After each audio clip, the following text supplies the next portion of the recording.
And to Appy Hour. Today's topic, forms for assessments. We're so glad so many of you guys could join us today. The agenda is pretty straightforward. As things Appy Hour, it's also a little bit messy because we're going to talk about your questions, question types, and forms. So we're going to do a lot here. If you're good with that agenda, go ahead and give me an emoticon or a smiley face. So if you go ahead and do that right now, I'll know you're ready to roll, and then we will be off to the races.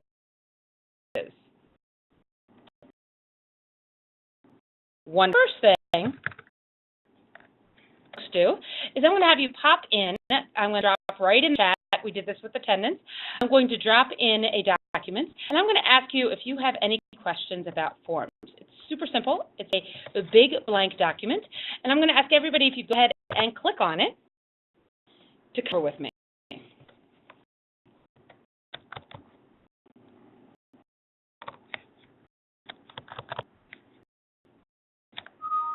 Go ahead in the doc right now and list out any questions that you have about forms.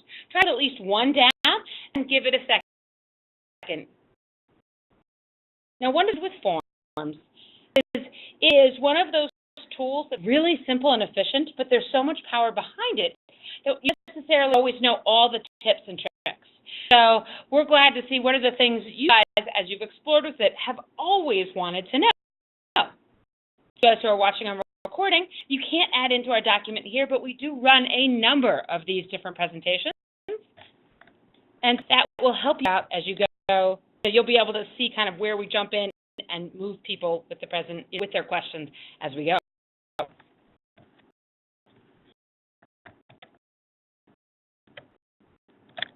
And so to start, let's move to that next one. We got some of your questions captured. Before we moved into forms itself, we wanted to show you some of the types of questions people have tried to mimic over time. One, evidence-based selected response, multiple choice questions. These are park-friendly items. They often involve text as well as two multiple choice questions.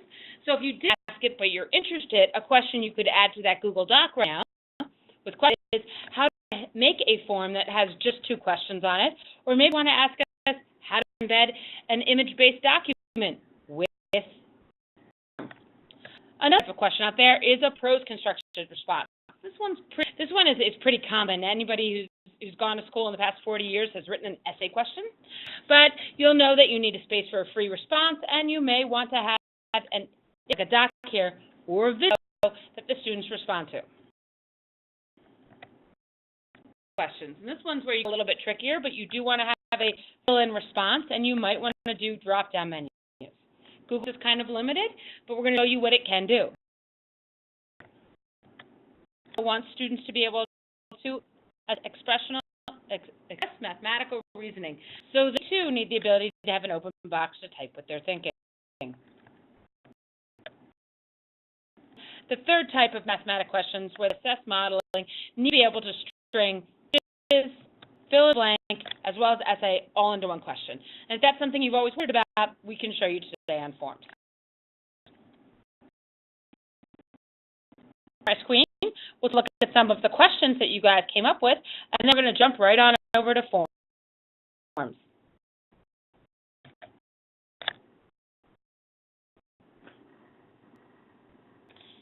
I changing? That's supposed to happen.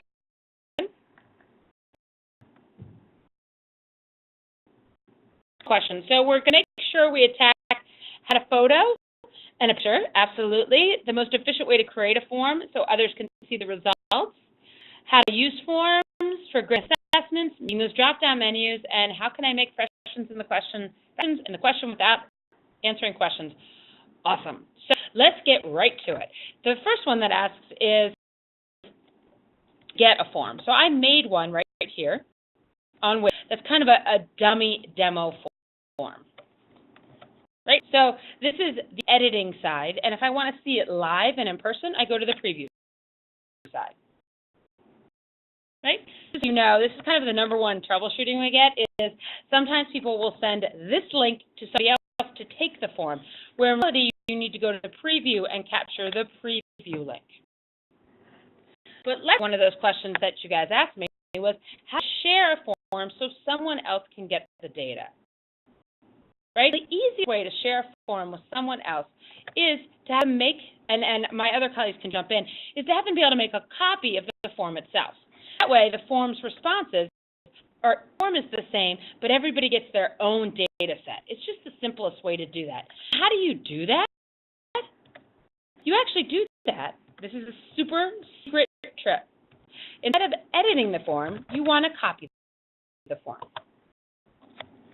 Now, this link here to all of you, which I'm going to do in the chat right now. If you want to do it later, or if you're watching our recording, you can see it. You'll be able to make a copy of the form I just made for you. So I was working on, isn't it fantastic? If I the end link at the very end from edit, see up here URL, copy, it makes a copy of that document, and I am able to share that with others. Do you have any questions? If you don't, you can give me that smiley face. You're good. If you have one, follow up. Sydney, you asked a great point. You also want to share it with your collaborators, and so you do that.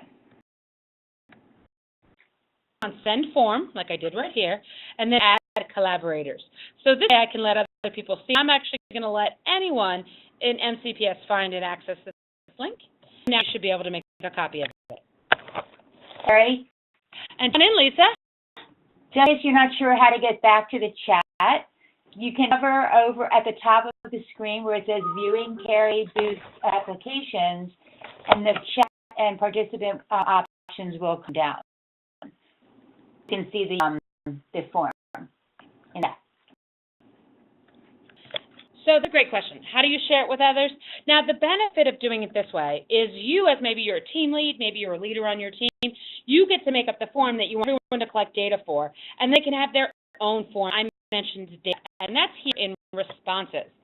So whenever anybody takes the form, the responses occur right here. Now, actually, jump back to my original. I want my original form, so make sure here's my original. Yay. I'm going to post this in the chat right now, and I'm going to encourage folks to please, by all means, especially my wingmen, Lisa and Lynn, and I'm going to show you what happens is people take the form. The actual data that you find in responses will appear right here. So go ahead and take the form, and we'll see that data pop right up for everybody in the form. And that's why you share it individually, and everyone makes their own copy so that everyone can have their own data set.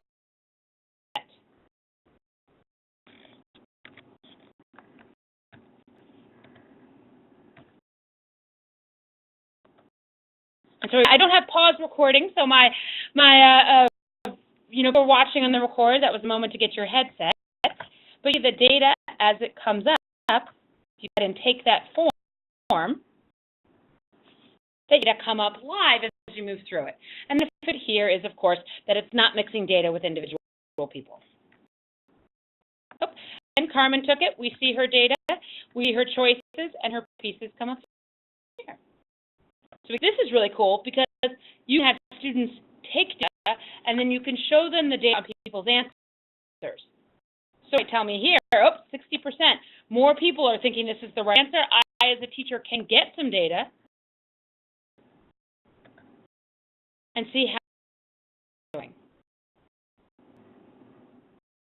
Now, I got here was, what if I want these questions to self-grade? Of course, there is a right answer about 2 to 3 paragraphs. There's a right answer. The question in the chat was asked about Flubaroo. I would have Flubaroo as an add-on that works sheets and it self-grades forms. But I'm also going to recommend that you don't use it because forms now has a built-in way for you to turn this into a quiz right here, right now, using forms. And so as you go, we were looking at responses, right? There's 4 responses. Come up here to the little dots, and you come up here to, so I'll show you one more time. You come to what looks like, I call it a widget, looks like a little gear, right? Click on it. And over here it says quizzes. Now turns this into a quiz. It will immediately grade it or do it later on manual review. And tell students who missed questions correct and the point value. So now turn this into a quiz. Just as that. It also how my students did when taking the quiz. Did they right or did they wrong? And right here, this handy button says release scores. That I can send you all your grades, get it to you. That's a great work. It's like whale language for work. You know the Dory reference there. And I now send everybody their responses. So it's kind of, it's exactly, those of you guys who love Flu Brew, I'm not going to tell you not to use it. But those guys who are new to this, you go to the little settings, you decide you're going to turn this into a quiz. You can do it or otherwise, and send back responses for students. If you have any questions on that, if any of my colleagues want to jump in and add, go ahead and do so, and give me a smiley face if you don't.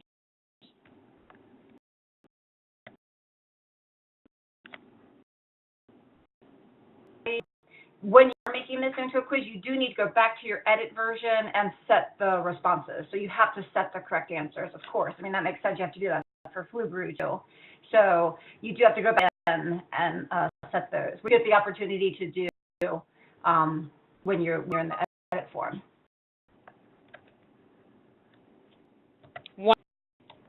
And you should pick the right answer. You'll see here what period are you in. Here is the answer key, as well as give it a number of points. You can also pick the correct answers and incorrect answers. It's kind of all those things that you want, and I can also tell you what the correct answer is just by clicking on it.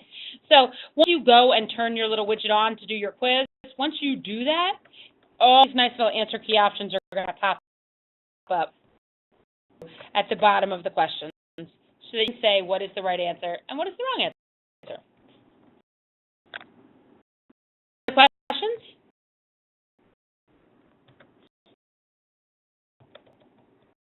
Can you assign a different point value for each question? Absolutely. You just go ahead and add in your little point values right here. And that lines down here with the question and key, and then that lets you pick which questions are the right answers. It's a nice time to note while we're sitting here and looking at this, that there was a question about adding pictures and photos. Well, there are a lot of ways to add photos, and one of the really cool things you can do now is they are in Brazil. Let's say I want to add a photo.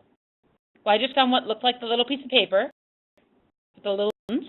I'm going to go search, and I'm going to write Brazil here.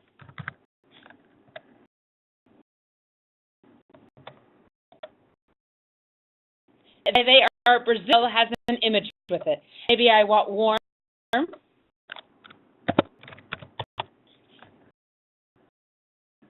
And with it, or cold. Now, how cool is this? You are now able to have a so if you have younger students who are nonverbal, or you have students that need to identify different elements in a part or part of a political cartoon, you can upload these pieces. And that does, let's go to Wales here. I'm going to fill the question. I have some info.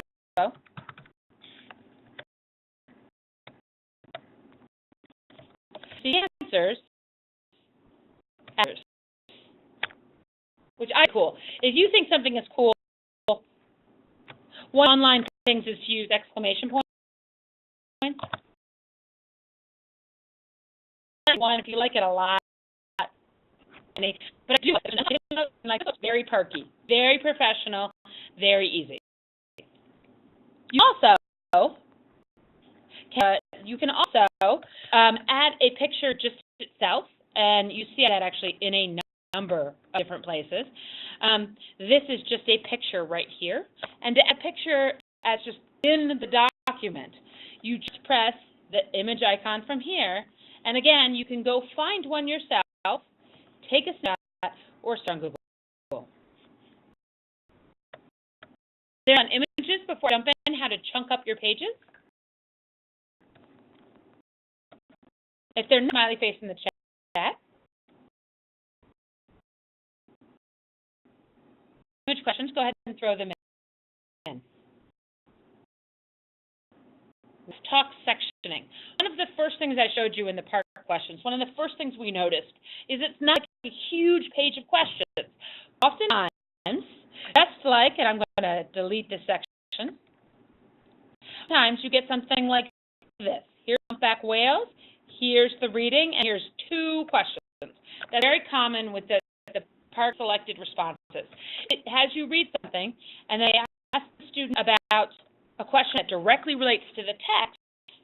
They ask you to interpret it. So it's always that pattern. Question in the text, interpret. Question, interpret. Then I jumped you to another page. That's like in the edit section, this. See how it works?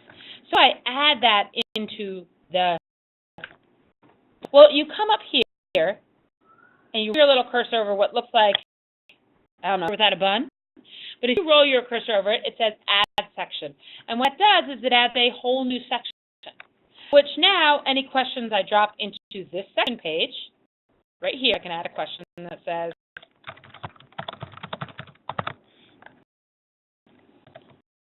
a new section. Now I come and take my quiz, my first question with 2 things. Then I go to the next question. Oops, I, of course, should answer it. And next quiz, I add another section. And so that by adding sections. The nice part is you can also move things around. You can drag from one section to another section. You can move this stuff, excuse me, about going right here. I can move this stuff up and drop it into the next section. I can move all these pieces around. It is pretty flexible. You can also, different here, you can also, based on their answers, jump them to different pages. Let's say they don't know the answer to this question. At the end of the section, I can tell you to jump to a section, or dots here at the bottom, I can go to a section based on an answer. So if they were wrong about Brazil, I can jump them to whales at a glance. Or if they were correct about form, I can take them to the next section, and vice versa. A nice way to organize it. If you're different things for different classes, are you period 1? Great, I jump you to this part. If you're in period 2, I jump you to a different part. So add in your sections. Add section right here. It'll make you a new one. You're good to go. Questions on sections? If you have any, give me a smiley face.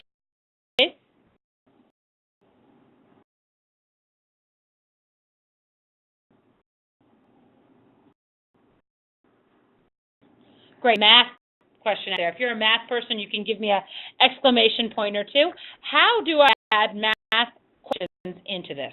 And this is kind of always the million-dollar question. And I have 2, and then I'm going to invite, if my peers have any to jump in on, I'm going to give you 2 ideas. Those ideas.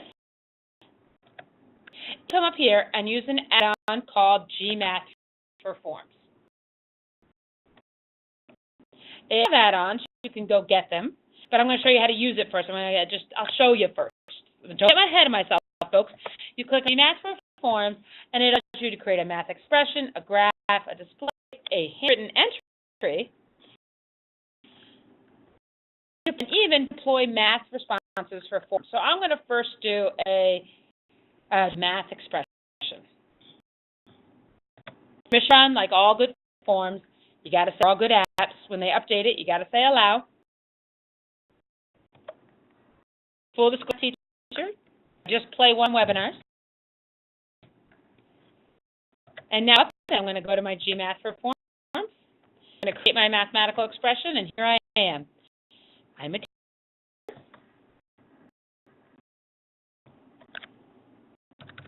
And add in my information. Allow me to do is be able to equations. And it's nice, it gives me all this wonderful PD. It date my math problems, which I find really spiffy. 2 plus 4.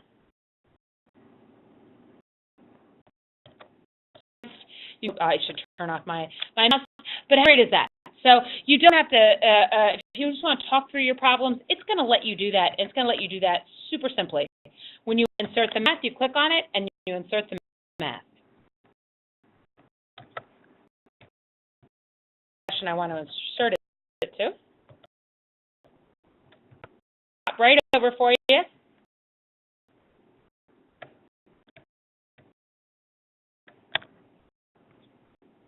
And typically, that's when I do webinars, I take up so much bandwidth, bad things happen, but it allows you to move those in.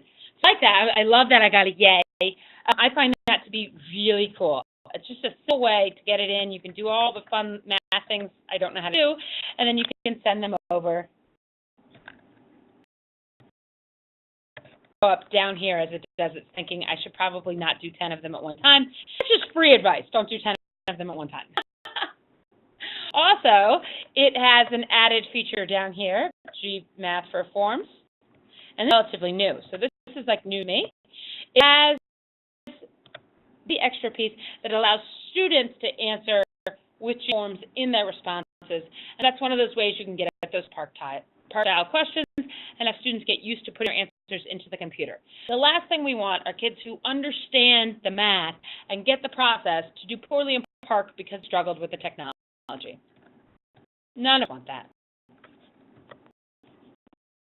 On math, I've got a second trick too. Go ahead and ask them in the chat if you have them.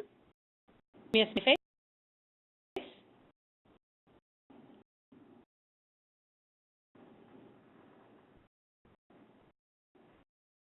And one of the questions you might want to ask me is if you don't know how to get add-ons, you can go ahead and click on this little 3 down and go get add-ons. So that's how you go find them, and then you search for them. So pretty much, look, if you type math and forms, you'll find it, but it is G Forms for math.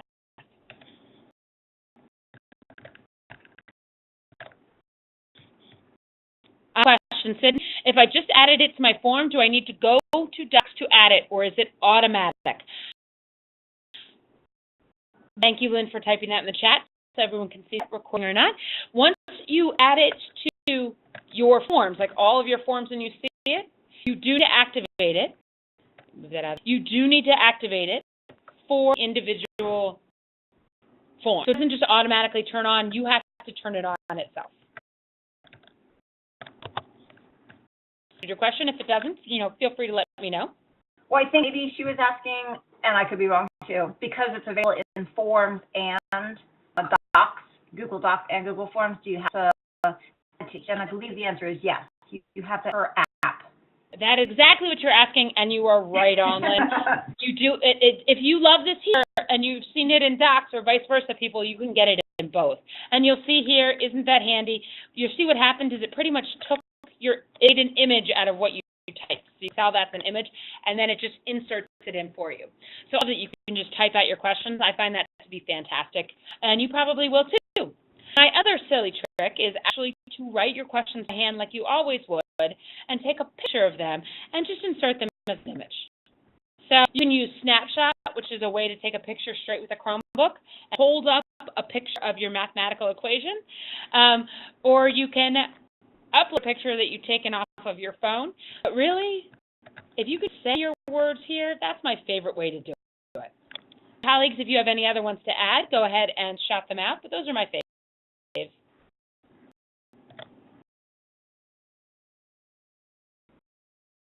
And your students need ways to answer questions and put in their mathematical equations. Well, guess what?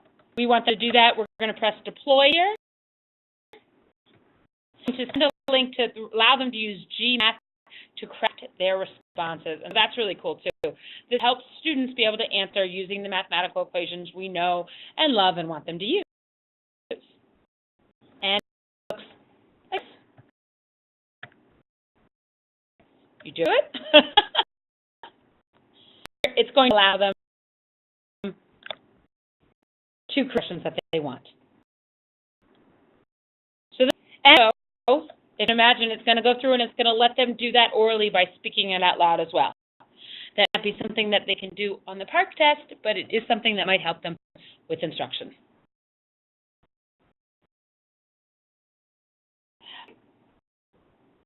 And jump to covered almost all of our questions. I'm going to jump back and give you kind of one more that might be fun that we haven't mentioned. Maybe you all know. We talked a lot about inserting images, but if you roll down here, it's video. And this allows you to search on YouTube, so you can go fractions here if you want. Find a video you want students to watch. Right here, into the form, you get bigger, I always do. And now students watch the video, and I'm going to move this up to the page so that you can automatically, I want you to see this quickly. So you can see that it goes all the way up with me. There we go. Go to my last form. The video. It didn't go all the way up, but you can see the video. It'll play right here for students. And what you can imagine is that you can have them watch a video and answer a question. Well, isn't that so useful? That's pretty much making a self-contained, here we go, little center. They watch the video, they answer a couple questions. Not only do they do that on Park, it's a really nice third wheel for your students to engage in. They are watching the video, answering some questions. It's like building your own little online course without the overhead of having to know how to build online courses. A way to embed video into a question, or can it only add a description? The way we do it is we put the two skills together. The ability to add a section and to chunk it. So I'm going to lead out some of these sections just because we have so many great examples here, but I want to make it really clear to you. So I'm deleting my sections, and I'm section. Okay. All right. That's what we've done here. Right here, I embedded this video. So that's an embedded video. Then right underneath it, I have two questions. And I want to add a section, and I break it. So my question and my video are together. So to the students, when they come to see this form, it feels like what you're asking. It feels like I'm watching a video with the question. They don't realize they're two different pieces. To them, that looks probably exactly like what you want it to. So you use that sectioning tool and you use the video tool, and that's how you do it. Question from Orly about the app not showing up in Chrome. Well, the app is Google Forms, and this is an add-on. So once an add-ons don't need any approval, they don't need to be added to the MCPS Chrome. You just find them. So you want to find an add-on, you come to More, you scroll Add-ons, and search it. So if you go to Add-ons here, you go to G-Format, and it show up for you. In fact, if you remotely think that is a good idea, GMath, I recommend doing that right now or as soon as the show ends. Like, that's your homework. So Forms for Math, then you click on, it'll say either or. It's blue on it, and it will insert for you. So, and that's something we actually get that, if you just want to know, we get that question about the MCPS Chrome Store all the time. And people will send us add-ons they want students to be able to access, and the truth is, all add-ons are always available to all students all the time.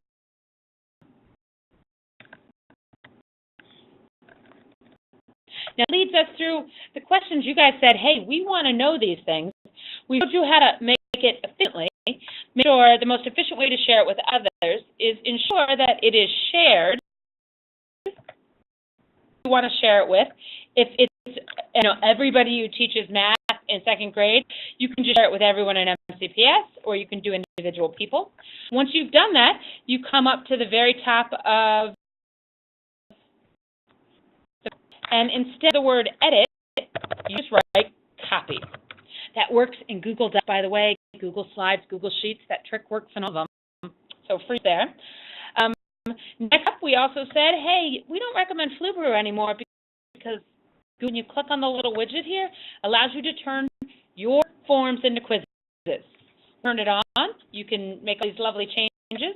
Once you make it a quiz, answer key shows up. And as you asked, you can have different points for different questions. So it's a total bonus. And last but not least, I also did images. Images. You have them by clicking on the image and edit it in, but you can also add it with any of your multiple choice questions by making it a multiple choice question. And once you've added in your options, this little icon, you're in good shape. If there's questions, throw them in the chat. Actually, from our list, it says, how can I down for questions that have a response for that question? For example, if I wanted to contact info for mom and dad within one question. If you're taking information from, first of all, you drop down. You click plus sign, you switch to drop downs. Now, the part about drop downs in Google Forms is if you already have a list of people written. So, for example, you list of all these questions. Ask you which one you care about the most, right? The part about making drop downs is Google is smart enough to separate each of your different questions in each thing into a question. So that was super fast. So if you already have a quiz, great.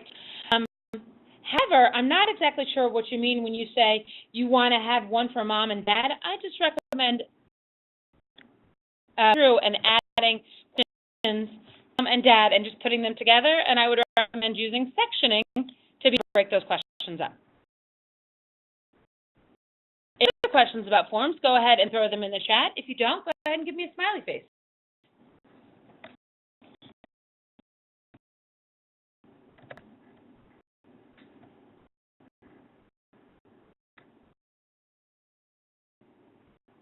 We hope you find Google Forms as useful and user-friendly as we do.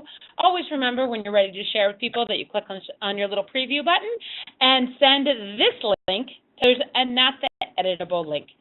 If you do that, as well as keep in mind the really cool ways Park has us ask questions and use these with students so that they get a lot of practice, you're going to go a long way. Now, we would never send you off to use this cool stuff if we didn't think we could give you more support. Each school until June 30th has 2 instructional technology specialists. We run live weekly Appy hours. You can join us every Wednesday at 4:30. We also record all of these Appy hours. So if you thought this was cool, we've actually done a couple deep into forms where we take you into some of the other add-ons like Simply and Autocrat and a few other really cool ones. So you can go watch those shows. And as always, you can follow Lisa, Lynn, and I on Twitter. We are there to help you out. Lisa, before we go, do you have any great parting shots, or are we ready to rock and roll? Or parting shots, ladies? A few things today. Thank you, Carrie. And I've already done attendance. If you weren't on the list on PDO, I added you. So that's taken care of. And thanks everybody for coming with us today. And those of you guys who are watching on recording, if you take the form that's going to pop up at the end, yes, forms, we collect data on how we do with our shows. So live or recording, please take the form and let us know how you think we did. And as you go forth, keep connecting cool apps with Rockstar Instruction. Everybody, and have a great day.